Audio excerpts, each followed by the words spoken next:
In the vast silence that followed creation, when the universe was still awakening to consciousness, Lord Brahma, the Creator, opened his eyes.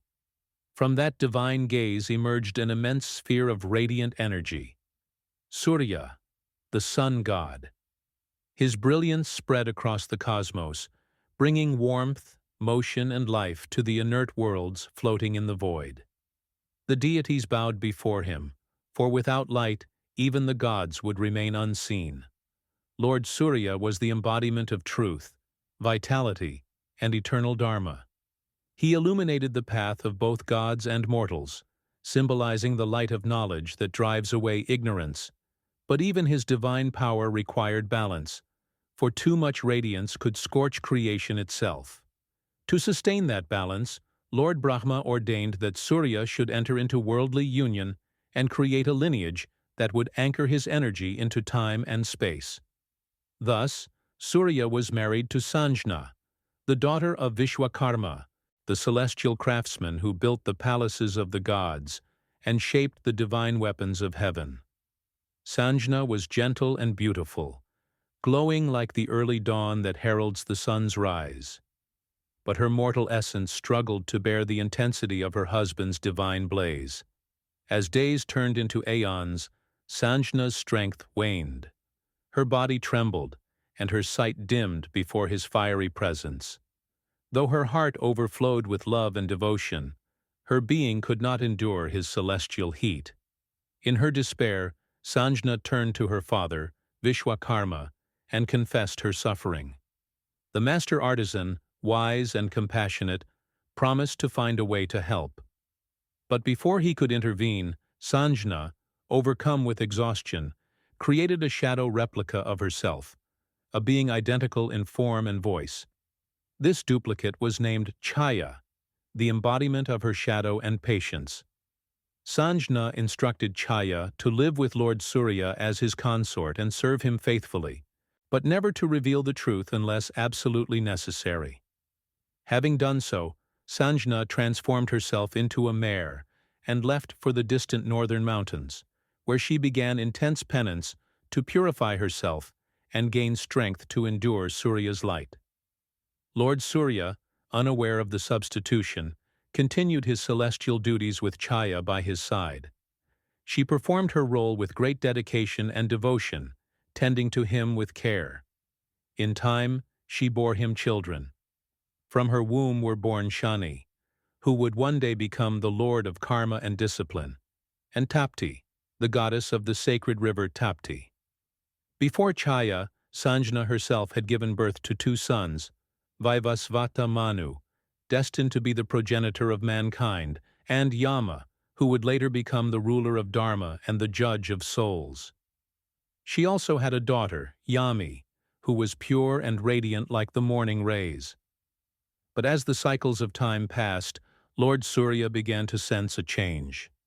The warmth in Chhaya's affection was colder. Her gaze seemed distant, her patience thinner.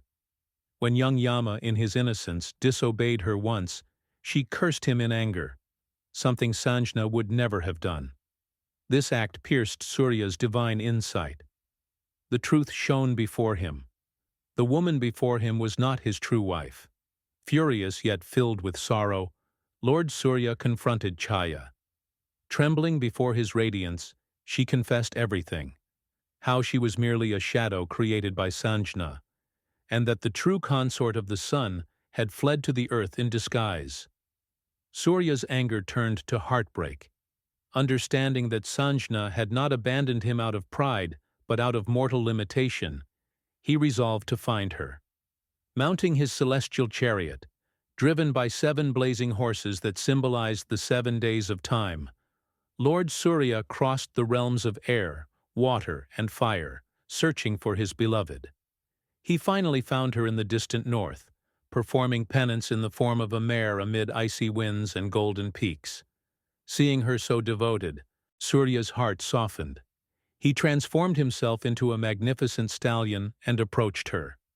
Recognizing his presence, Sanjna bowed in reverence, her heart filled with divine joy.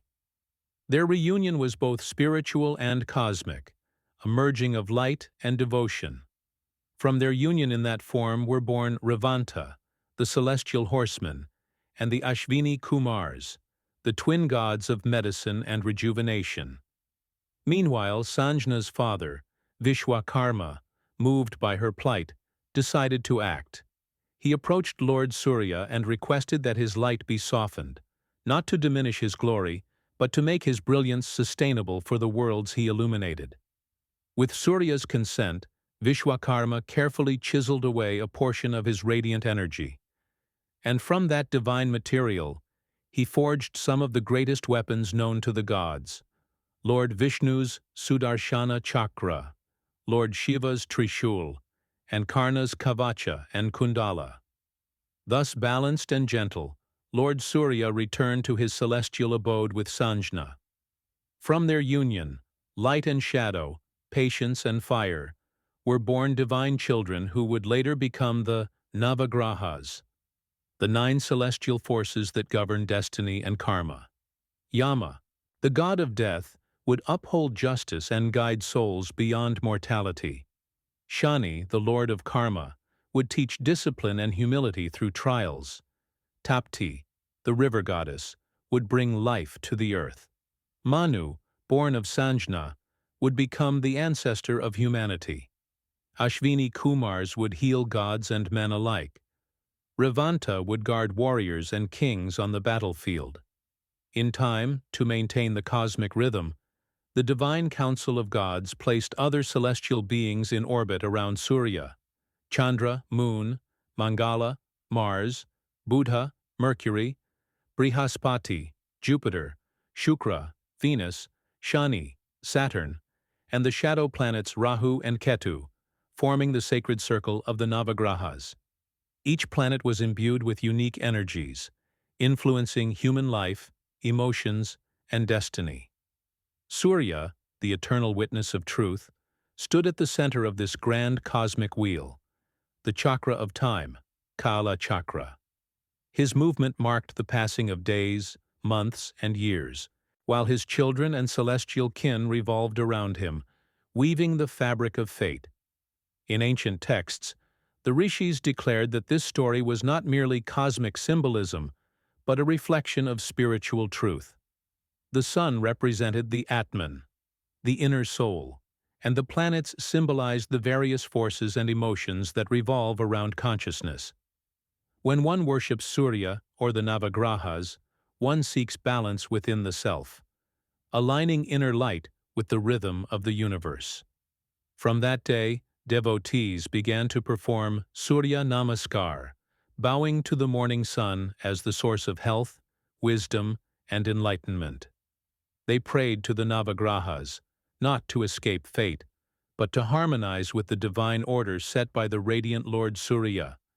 Thus, the story of Lord Surya and the birth of the planets is not only a tale of divine relationships, but also a grand allegory of existence, where every beam of light, every orbit, every moment of life reflects the balance between creation and karma, light and shadow, love and truth.